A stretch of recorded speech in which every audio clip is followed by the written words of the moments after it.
point, clap.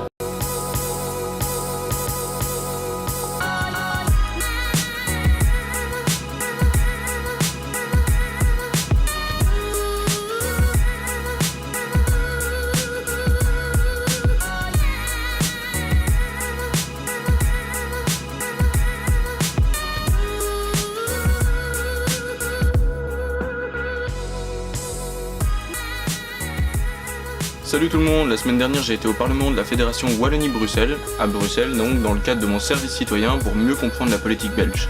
On a eu différents débats entre jeunes du service citoyen pour discuter de la politique en général, savoir nos différents intérêts ou désintérêts de la politique. On a rencontré des politiciens, des jeunes politiciens qui représentaient différents partis en Belgique, etc. pour mieux comprendre tout ça.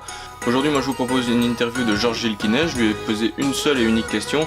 On y revient juste après, je vous explique 2-3 trucs avant ça. Dans les différents débats qu'on a eus, on s'est posé la question du rôle citoyen, s'informer, voter, s'engager, se renseigner sur la politique en général. On a discuté un peu du désintérêt politique.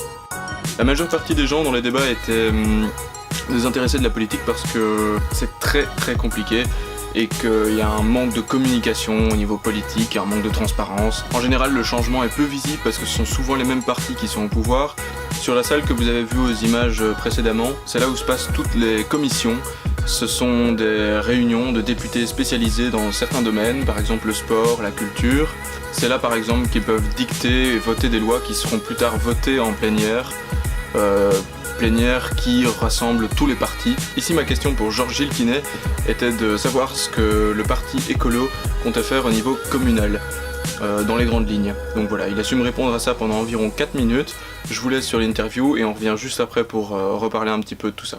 Alors, notre programme pour les communes, c'est de faire des communes plus vertes, plus solidaires et plus participatives. Alors, plus verte, ça veut dire quoi? C'est tout ce qui a trait à l'environnement des citoyens, l'améliorer, diminuer la pollution, améliorer les cheminements doux pour les usagers faibles, les cyclistes, les piétons, supprimer tous les produits chimiques qui sont utilisés, les désherbants chimiques et autres, mais de façon encore plus ambitieuse, c'est par exemple dans les cantines des écoles, produire des repas de qualité, équilibrés, si possible bio, faire en sorte que la commune, qui est le pouvoir public de proximité, réfléchisse tous ses choix en fonction de la préservation du cadre de vie pour que les gens ne soient plus malades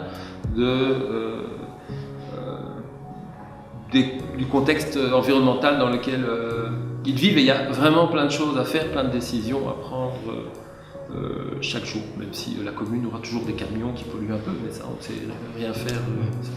2, c'est une commune plus solidaire, c'est des solidarités chaudes et des solidarités froides. Les solidarités froides, c'est tout ce qu'on appelle la redistribution, c'est-à-dire une fiscalité qui est juste, qui pèse davantage sur ceux qui ont plus de moyens et qui essayent de protéger les plus fragiles, investir dans tous les outils politiques locaux de solidarité. Ça commence par les écoles, qu'elles soient libres ou officielles, et puis c'est aussi le CPS, Centre public d'action sociale, qui peut, pour les personnes les plus fragiles, octroyer des revenus d'insertion sociale, mais aussi investir pour aider les personnes âgées, développer une politique de l'enfance. Donc ça, c'est tout ce qu'on appelle les solidarités froides, la redistribution, et puis il y a les solidarités chaudes, le fait de faire en sorte que la commune soit conviviale, que les gens se parlent, qu'il y ait des bancs, qu'il y ait des promenades, qu'on organise des espaces de rencontres qui sont investir dans des salles dans les différentes entités. On peut là aussi faire plein de choses pour améliorer justement ces solidarités chaudes et froides. Et puis 3e élément qui pour moi est important, c'est l'aspect participatif, que les citoyens se sentent engagés, parce qu'on a parfois l'impression que la commune c'est quelque chose d'extérieur, mais la commune elle ne vit pas sans les impôts des citoyens. Donc ils ont le droit, presque le devoir, mais le droit de s'exprimer sur les projets. Moi je suis président du conseil communal dans ma commune, j'essaye de faire en sorte que ce qui s'y passe soit compréhensible pour les citoyens qui sont là, que la commune communique davantage sur les heures de réunion, sur l'ordre du jour des réunions, qu'on puisse dire aux citoyens venez, et puis s'il y a un projet d'aménagement d'une route ou un projet qui a un impact sur les citoyens, organiser des réunions publiques pour leur expliquer et mettre en place des groupes de travail. On a par exemple mis en place une commission consultative des aînés dans notre commune qui n'existait pas. Ils ont fait une enquête sur les besoins des aînés et au départ de cette enquête, on peut orienter les services communaux en fonction des besoins. Repas à domicile, loisirs, mobilité, etc.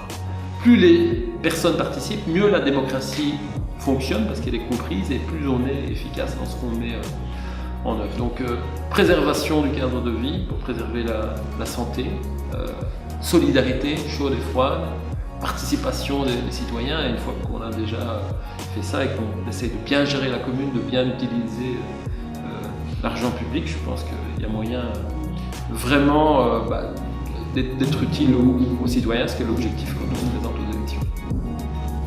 Merci beaucoup. Ça va ça? Oui.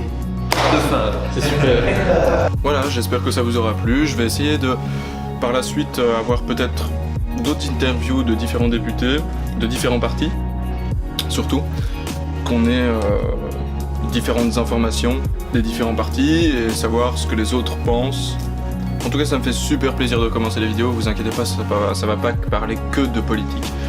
Ici, c'est parce que j'avais l'occasion de le faire et je vais encore prendre l'occasion de le faire pour renseigner ceux qui ont envie d'avoir des renseignements, et moi ça m'intéresse parce que voilà, je m'y connais pas du tout en politique et justement c'est l'occasion pour moi d'avoir plus d'informations là-dessus et de pouvoir le partager.